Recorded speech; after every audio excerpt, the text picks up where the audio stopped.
and welcome back to the Face Off podcast. This is episode number 9. This is character development part 2. You may notice a difference in audio quality. We got a little bit of extra action here. Had some stuff out of pawn. This here, we had some new microphones here with some homemade foam covers.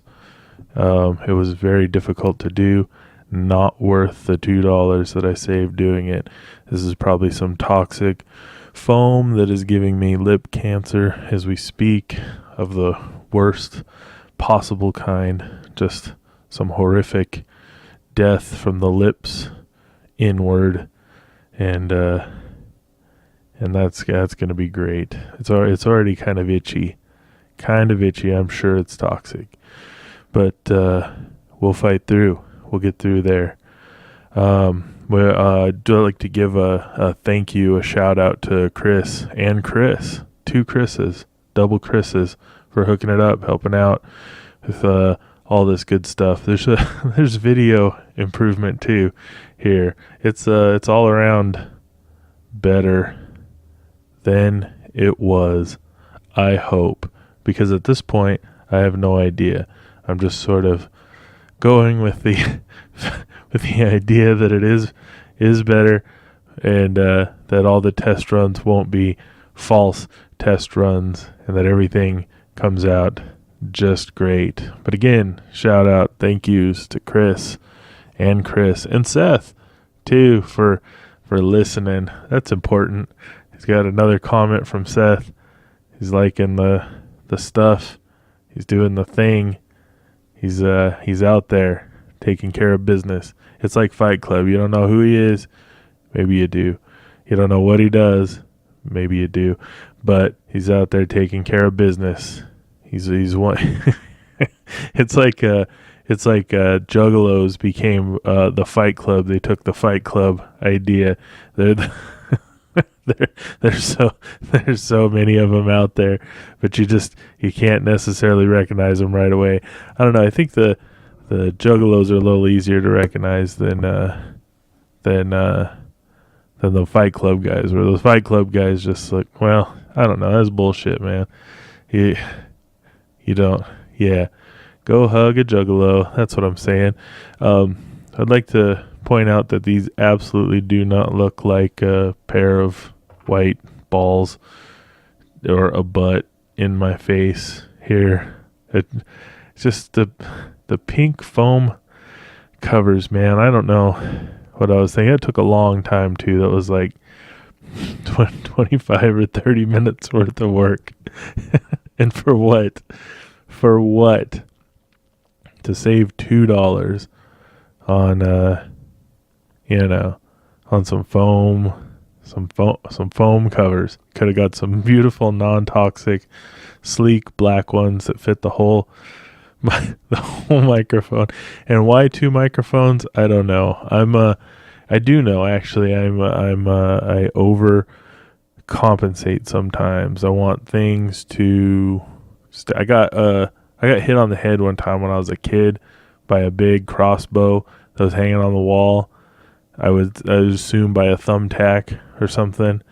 It was like a 1,000-pound crossbow. It was probably more like a 20 pound. It was pretty heavy. I mean, it's a big old thing, and it fell off the wall and hit me on the head. And from that point, I secure things to walls indefinitely. So what I'm saying is I try, like, even if everything's in place to work, I double up. So I have screws and all the studs in my house. I'm hanging up. These guys back here, it's just rubber bands and tape though. I'm working on it. It's a neurosis. I'm working on making it less terrible, because that's what we should work towards if we want, is less terrible. This thing's intimidating. Over here, there's a screen and it's recording. It's a recorder, and every single time I talk, something pops up, and when it like a little wavelength or whatever, and when I don't talk, it's just flatline, nothing, and it's pretty intimidating, actually. It's like, what are you doing being quiet? Get to talk. Like, I want the whole thing to just be filled with be filled with color, but that's not how it works. This is very, I might post a picture of what this setup looks like. It's a chair on top of a table with some lamps and computers everywhere. It's crazy. I'm probably just being riddled with cancer right now from all these computers that are just radiating my system here as we speak. This episode is a continuation of last week's episode, which was character development. We went through and talked about all the characters, all the lovely characters of Face Off, which I got to admit, this viewing this week was pretty weak. It was a weak viewing this week. It was lackluster. I didn't put a lot of effort into it. I paid more attention towards the end, but still not much attention there. I feel like this isn't a very complicated movie, and I basically have it memorized. But things pop up. Different things pop up, like homeboy's name, Fitch. I thought there was 2 unnamed henchmen in Dietrich's house, but one of them has a name, and it's Fitch, and he is not great. At the top of this episode, at the beginning, I want to talk about good and bad, just the concepts of good and bad. I've been working for a while in myself to sort of eliminate the idea of good and bad, that something is good and bad, and just think of everything as an experience. So, stub my toe. That's not bad. It's definitely not good. It's just an experience. It's the experience of stubbing a toe. I won the lottery. Not good, not bad. It's just the experience of winning the lottery. The sun is shining and warming my face. Not good, not bad. Just the experience. I'm eating a pear. It's not an apple, and I don't expect it to be an apple. I'm just experiencing the pear. That sort of thing. Real Zen bullshit, if you know what I mean. So, that's what I'm working on. And I feel like I've been shitting on this movie nonstop since I started this podcast, and it is not necessarily what my intentions are. My intentions... No, that is sort of my intention, is to shit on this movie, because it's the experience of not enjoying a movie over and over and over again. It's a lot of stuff. It's not great. I don't like it. But I can experience that feeling of not liking it over and over again without judging it as good or bad. It's just pure experience in my estimation, or at least that's what I'm trying to make it. I don't know why exactly. I think it's because I have issues with like addictive tendencies and stuff like that. So if something's good, I become obsessive about it. If something's bad, I also become obsessive about it. So, and if those things are categorized, it's really easy to say, well, this isn't good, so I should hate myself for it, and this is good, so I should reward myself for it with something that's bad. It's a weird thing. I don't know if anybody else has that kind of stuff going on, but So what we're doing in episode 9 here is we're not looking at the characters. we've already looked at the characters in episode 8, and what we're looking at now is the actors behind those characters. So the people who actually brought the characters to life, so to speak. There's a lot of them.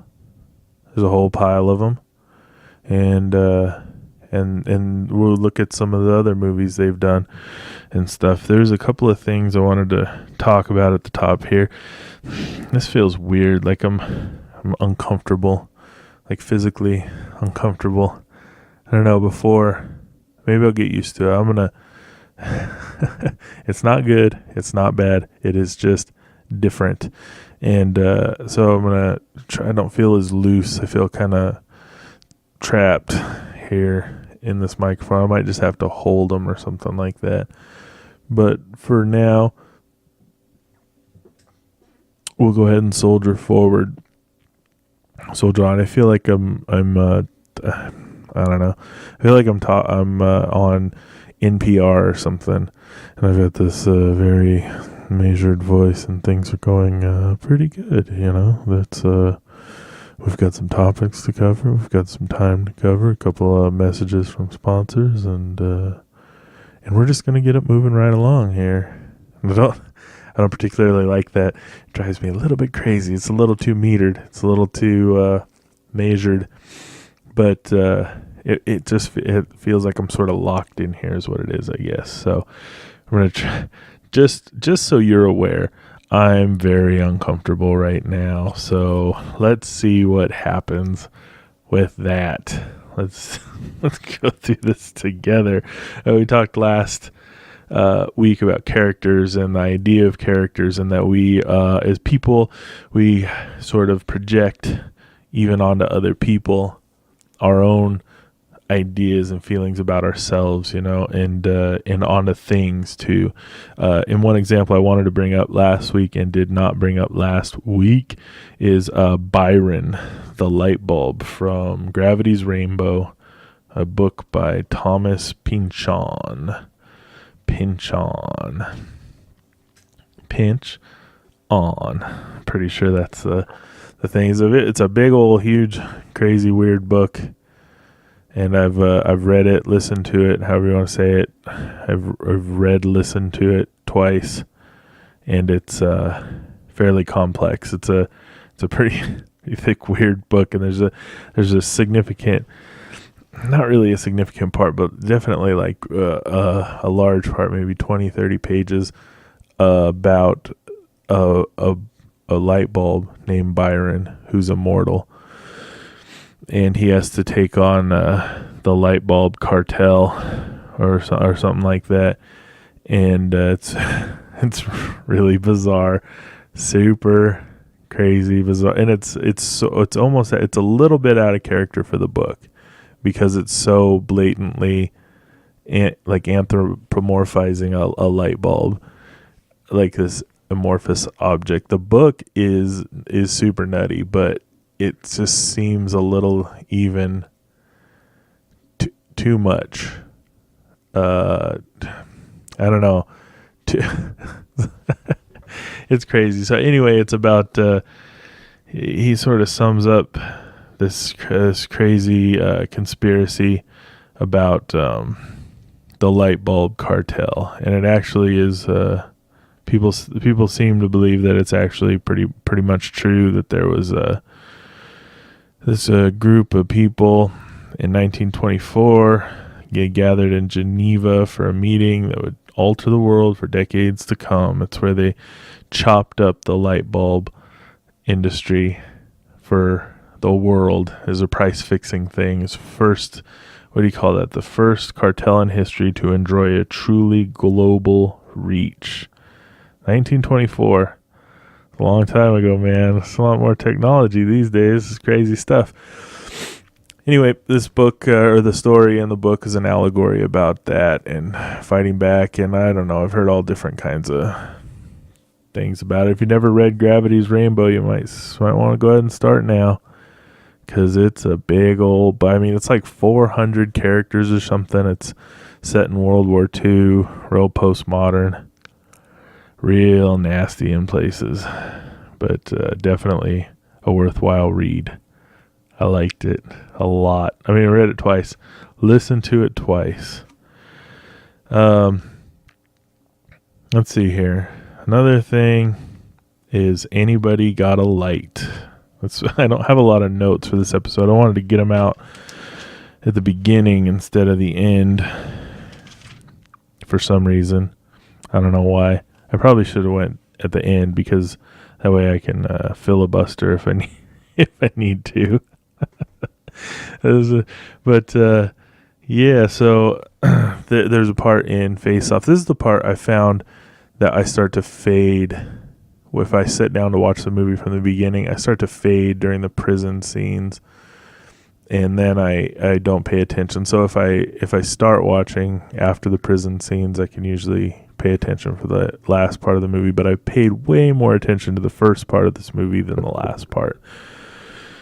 And the last part really is a lot more shake 'em up kind of action-y stuff, but there's important stuff in there, like those cool stunt doubles and everything.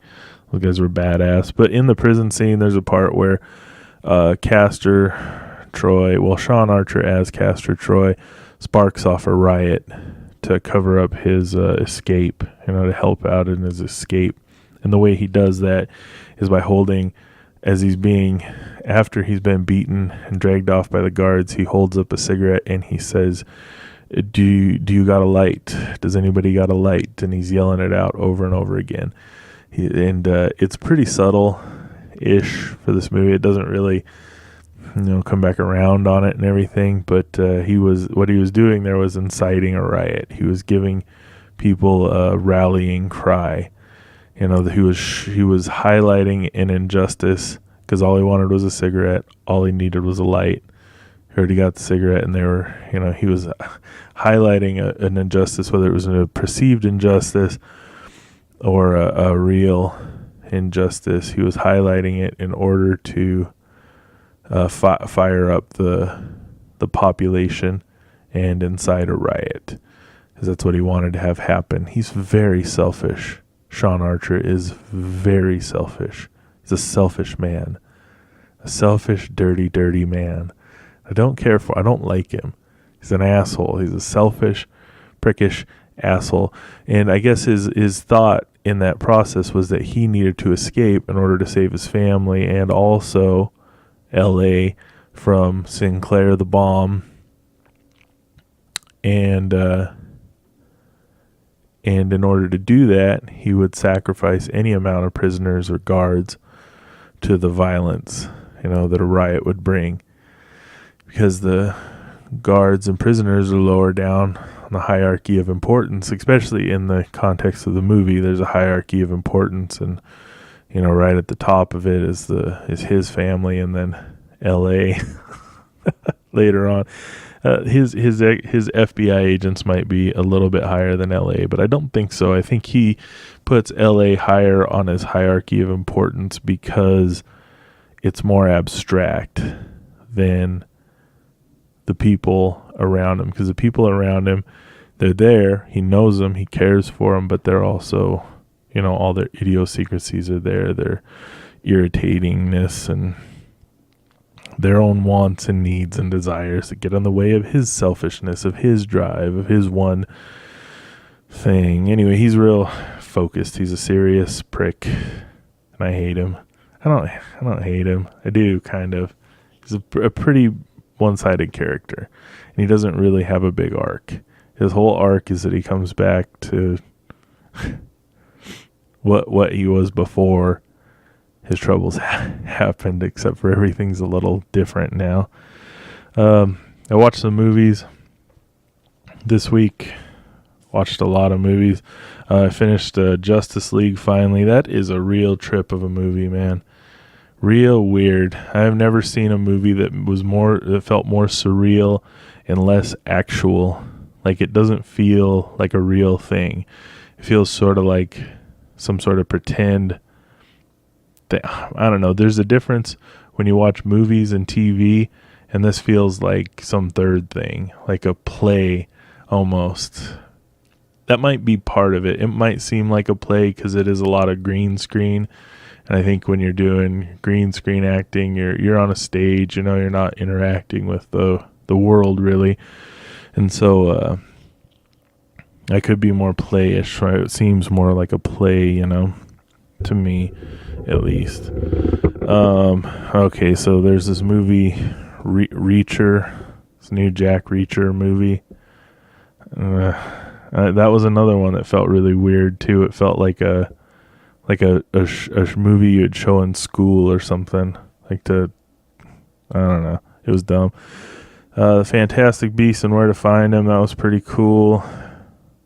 It was better than I expected. It was a more adultish Harry Potter thing. With kind of grown-ups doing grown-up stuff, but not really, because, Beasts, Colin Farrell, these kind of things. I like Dan Fogler, though. I think that's how you say his name. He's a cool guy. He made a movie called Don Peyote that I suggest to everybody, and everybody who's watched it for my suggestion has pretty much hated it, except for one or two people. But it's a awesome movie about getting broken down and building yourself back up, finding the new you, a new you,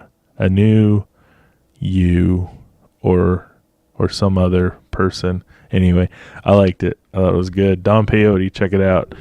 Dan Fogler, the man. Rewatch Boondock Saints. Wasn't really too into it. It's got the nostalgia factor, but it's it's kind of sloppy. There's moments of what do you call it? Sublimity, sublimity. But all in all, it's kind of this shoot 'em up sort of, I don't know, Matrix-y, Quentin Tarantino-y, knockoff-y sort of thing. Rewatched the Bird Revelation, Dave Chappelle stand-up. I'd recommend that a lot if you haven't seen it. I thought it was a excellent sort of, what did you say, exploration of the edges of stand-up, kind of. It was a little rough on the second viewing. I really like stand-up where they don't cut away, where they do long takes and not a lot of chopping. And there was a bit more chopping than I thought there was in this one. And I didn't notice it until the second one. That's kind of like that movie Birdman, where it's like real long takes, but there is cuts, but it makes you try to feel like there isn't cuts, but you notice little things here and there. Birdman was cool. If you haven't seen that. It seems like if I don't like a movie, I want to talk about it for hours. But if I do like it, I just want to say it's pretty cool. Go watch it. But I really like that Dave Chappelle. He's an interesting guy, obviously. One of the more interesting people in this particular time, did some wild stuff, some success, walked away. You know the story. You know how it goes. But that was good. I watched it, sort of. I don't like scary movies. Did a lot of skipping around. I really like, I don't know, the whole feel of that thing was kind of stupid. I don't know. Clowns, kids. Dumb. Or the first one, trauma. It was a traumatic experience. The original TV movie of it was kind of a traumatic experience. So my mom liked to play horror movies for her kids that were pretty young, because she liked horror movies, liked to scare the shit out of us, I guess. So that one came up. Scared my sister more, I guess, but definitely freaked the shit out of me. Fucking clowns. I had a weird problem with lingering imagery and stuff like that in the dark, and having real intense ideas about shit jumping out and stuff. So I don't do the scary movie thing. I don't mind watching it in the moment, but it's later on that it bothers me, that it creeps me out, and I work in a parking garage in the middle of the night. The place is way less creepy than it should be.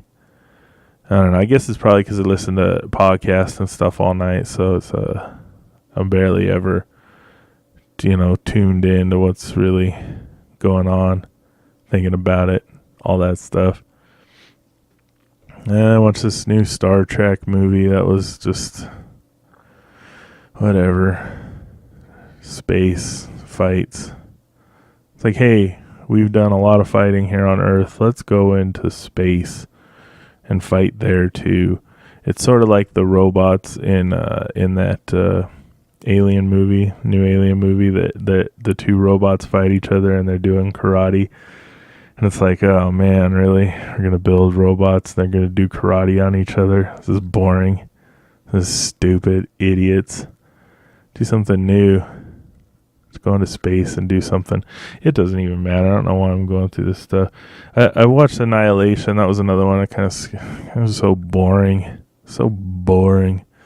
But spoiler alert, it kind of had the same sort of alien as Justice League. Some sort of weird crystal-y thing that was changing stuff. Sort of, what do you call that? What do you call that when you... And I think that was what Alien was kind of doing too. Now that I think about it, the terraforming sort of thing is changing a whole world, do a different type of... That's a pretty common sci-fi trope, is terraforming a planet so some other thing can live there. Usually humans. Maybe terraforming is what that means. Anyway, I saw this new the newest Ninja Turtles movie. I don't know why I do this to myself. It was not great either. I was a little upset in a weird way that they changed the preview. They had the big robot that had skin. I feel like I'm completely invalidating anything I've ever said with this whole intro here. Let's see, Ant-Man and the Wasp was 100% garbage. I hated that movie more than anything. It was it was cloying. I guess, you know what, it was probably meant for a younger demographic. I wasn't in the mood to watch a movie. I actually I started and didn't watch that one that everybody says is great. Sorry to bother you. I started that one and I instantly fell out of it because the job interview at the beginning was really unrealistic, and then people were like, oh yeah, no, it's meant to be that way, and they've just done so many job interviews. I'm like, fucking... The job interview that they had at the beginning was the job interview I always wanted. I've always wanted to happen, where you walk in somewhere and they're like, we don't give a shit. As long as you can fucking talk, you win. You get the job, buddy. Always wanted that, but never, ever, ever happens. It's always like, oh yeah, I know we're just making sandwiches here, but we're making a different kind of sandwich. Our sandwich is gonna change the world, and we need you to be qualified to handle that change within yourself. You need to be spiritually developed enough to offer something to this company, because we need that from our people. We need it from our people. All right. And Ricochet was the other movie. I watched an old Denzel Washington. It starts off strong and then gets sort of dumb. I mean, it's pretty dumb. John Lithgow is not a great bad guy. He sort of, I don't know, the whole movie was kind of stiff. Ice-T in there, crack dealing. Getting it good. Man, I'm getting a little more comfortable here in this workspace, but it's still pretty fucking funky at the moment. So what we're going to do here is oh man, we're going to go ahead and start at the beginning of the list and see how far I can get through here before I just get bored and turn this off and put somebody else's podcast on here who's more interesting and less stiff. I don't know. I got to fix this microphone situation. Maybe get like one of those cool headset things where you just put it on your face. You just put it on your face and it, it hangs there and does that thing. So the first person on our list here is Archer. Not Archer. It's Mikey Archer. Little Mikey Archer. He's been in 34 different movies. His name is Miles Jeffrey. He's been in 34 different movies. That's pretty good, I guess. Nothing really new. 2010 was the last thing. It was the Pound Puppies TV series. So it's in the Ant Bully. This is what I'm kind of doing, is just sort of running through these movies, see if there's anything that catches me that I liked. Time Cop 2. Stupid. Looks like a lot of TV stuff, which is fine, whatever. 90210, his Face Off was not the first one. He was on Lois and Clark before that. And he did a voice in The Ugly Duckling before. Wow. That's pretty stupid.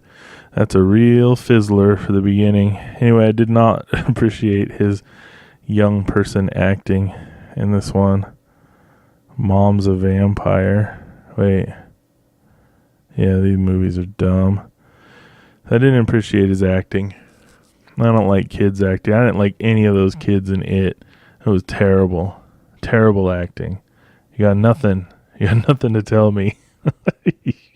You young people. That's why I haven't watched Stranger Things, is because I don't give a shit about kids figuring stuff out and fighting with monsters. It's dumb. It's so dumb.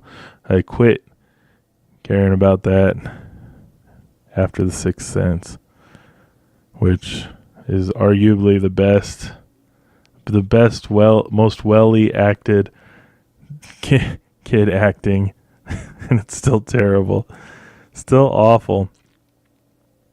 Next is John Travolta, who, again, basically a giant bug with some loose-fitting human skin pulled on, just wandering around trying to be a person. It's just creepy. I mean, it's really creepy. This is strange. His movies, I haven't seen any of these new movies, but we've seen Savages.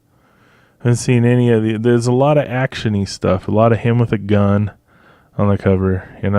If you haven't seen Savages, that is a stupid piece of garbage movie by Oliver Stone and a bunch of other people, but it is, I thought it was a joke. I thought maybe this movie was a deep practical joke on everybody else in the movie except for Benicio del Toro. Like, he was the only other person that was in on it, and he played it to the bone, and nobody else got that it was a parody goof, like it was a goof, like Benicio and Oliver Stone were having a goof on everybody. I don't know exactly how to quantify that, but if you watch it with that in mind, maybe you'll see something. That might have been his last movie that I watched. I don't think I've seen any of these other ones. I Am Wrath, American Crime Story, Speed Kills, Moose, Gotti, which doesn't look great. Yep, I think I've just been done with John Travolta for quite some time here. Old Dogs with Robin Williams, the man himself. Bolt, he's a voice in Bolt. That's one of the worst voice acting jobs ever. Played a little dog. It was so bad. Like, why am I listening to John Travolta talk? I got the Taking a Pelham 1, 2, 3. Yeah, if you want to do the jam, then come see me. Some Beastie Boys. I don't know. Be Cool. These are all shit. I mean, I'm trying to see Battlefield Earth. Oh, that's something we never really touched on. Is a Scientologist. And if I think about Scientologists, John Travolta's whole personality thing, the whole bug inside some stolen human flesh is the whole Scientology vibe that I get. The only person that's really almost overcome that is Tom Cruise, and I'm saying almost overcome it. Like, he appears human from time to time, but not all the time. But that one dude, here's a good thing. The one dude, Muskovich, the boss now, the weirdo man. Oh man, that dude, holy piss. Scientology has a network now, a TV network, where they have original programming. They do shows and information about Scientology and how to become a Scientologist and what they do.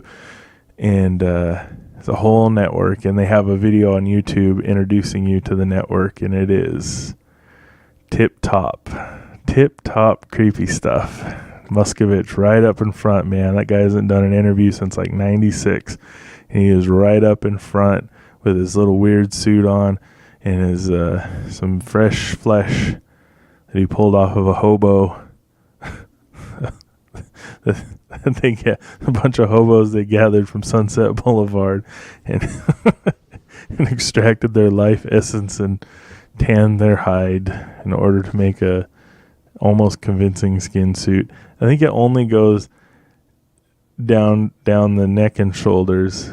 They only got to go that far, and then just do the hands. And other than that, it's all just a nice, finely cut Italian suit or something. This guy's a fucking freak, man. Totally weird. The general's daughter. Let's see. I'm just trying to find anything that I've given a shit about besides Pulp Fiction. Yeah, Look Who's Talking. Try to do the comedy thing.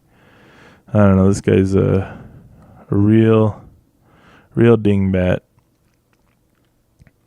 Grease got brought up the other day at a stand-up show, and that's a horrible show. I thought they used sandwich bags for condoms. It's a saran wrap.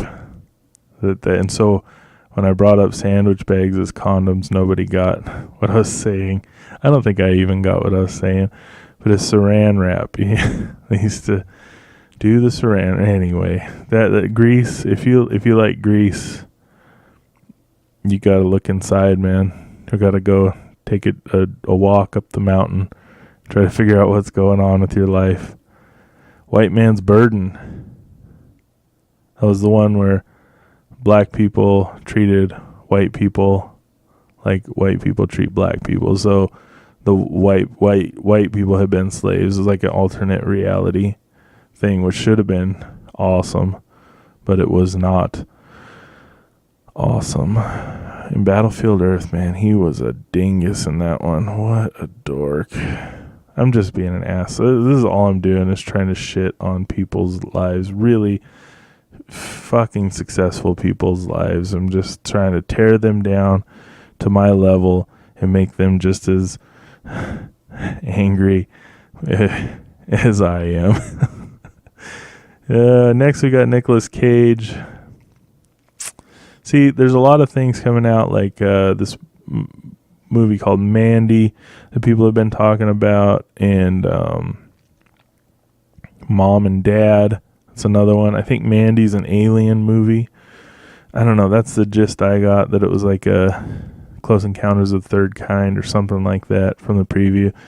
Or what was that other one? That slow one. There's a slow movie called Beyond the Black Rainbow or something like that. It's like slow, moody horror movie. I don't know. It looked like that. And then Mom and Dad is a movie about parents killing off their kids. I think the kids are zombies or something. Yeah, and I don't know what it is. You know, this dude, Nicolas Cage, is capable, isn't he? He's capable of doing good. But he just does everything. He just does it all. Joe was alright, I think. I might have hated it. It's a lot of action. Just like John Travolta. You get a lot of action and some oh man, I don't know if this is even gonna work out. These are Adaptation, that was a good one. I feel like I'm just mumbling into a microphone now. This is a irritating kind of run here. He's got tons of movies. I mean, holy shit. He's been in 97 movies. That's a lot. That is a lot. Leaving Las Vegas, The Rock. Oh, man. That's okay. Let's see what else we got here. Who's next? I'm gonna try. We can give it a shot. It's the unnamed FBI agent. It's Buzz. We're gonna find Buzz and see what that fucking dude has to say. I don't think he's got much to say. I think that he is going to disappoint. But you never know. Let's see what happens here. He's in 50 different movies, it says. He's got some new ones. Selfie Dad. What? Is that about the guy here in Spokane? A struggling father starts his own how-to YouTube channel. Huh. What? Oh, man. Okay, I have no idea. These are some awful movies, too. This is even sadder than Nicolas Cage and John Travolta. I'm just looking at my phone right now. This is not great. This is not a great run here. Definitely not going to be anything. Let's see. Nope. All right.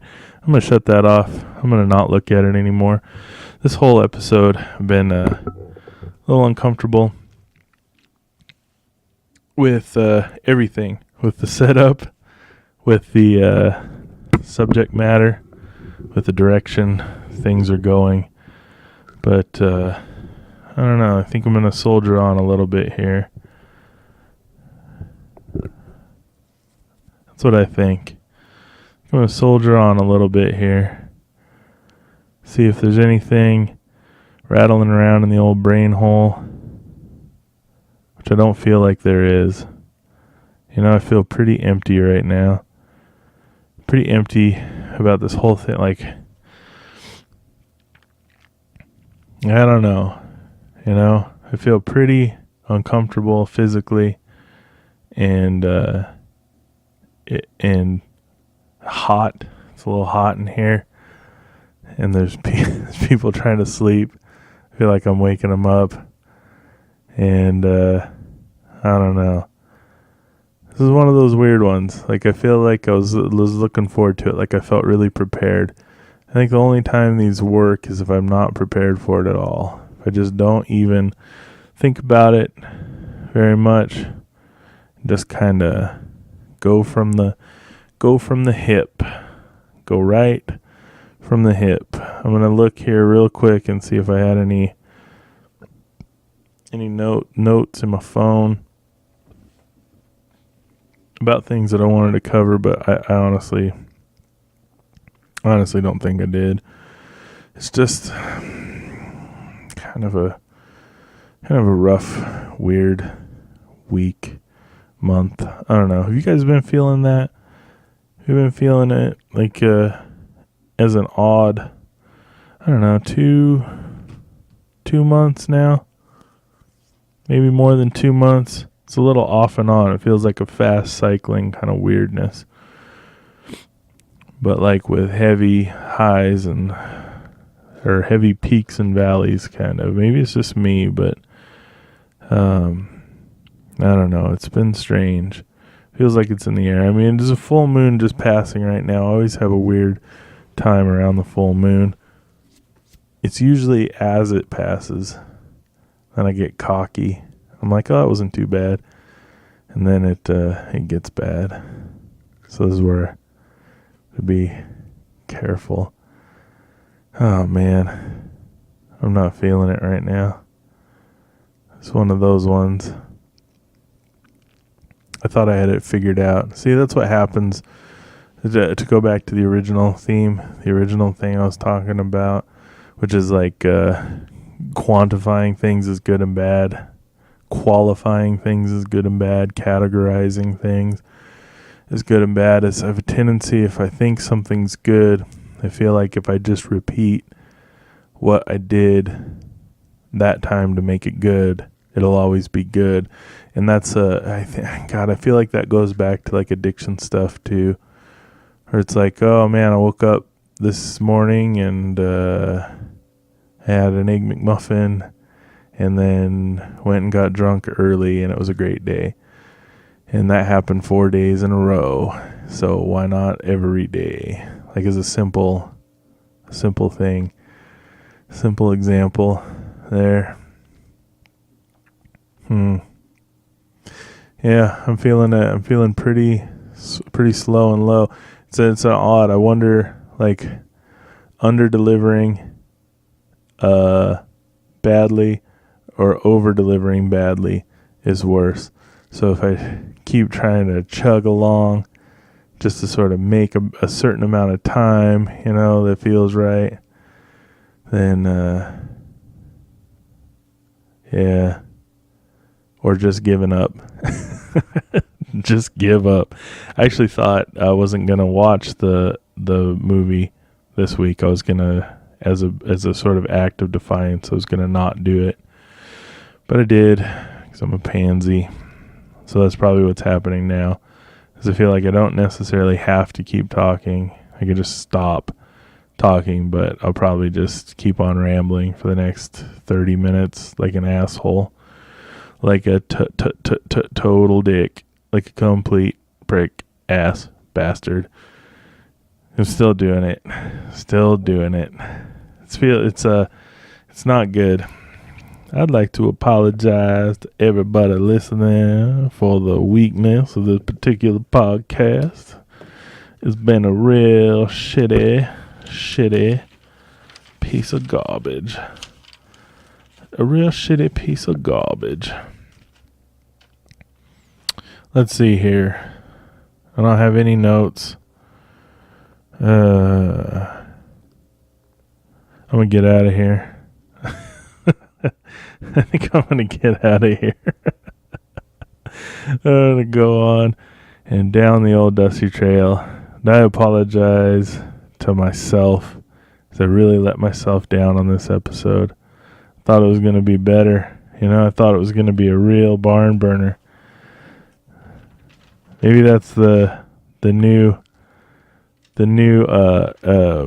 cycle that I'm in here with this is a one decent one and one not so decent one good one and one bad one experience of okayness and one experience of terribility. I think that should be a word, terribility. I had a list of good words. I don't know where it is. Ooh, man, this is just bad. It's like one of those ones where I should not put it out, but I'm going to put it out. I feel bad about it in a certain sort of way. I don't know what it is. I almost want to talk about. Let me see about. No, I'm not gonna. Oh, man. Yeah. No, I'm done. All right. Hey. Jesus Christ. Thanks for hanging in there. This has been a real winner. It's been a real experience for everybody right now. What are you going to do today? What's going on? Who's got stuff going on? He can't answer that question. What am I going to do today? Who knows? Just get on through. Oh, man. Yep. All right. I'm out. Thanks for hanging out. Jesus. Just, yeah. Hey, good luck out there, guys. This is, I don't know. This is good. This is how the magic happens. This is grinding it down. Holy shit. All right, man. Thanks again for listening. Have a good night and a good day and a good morning. Goodbye.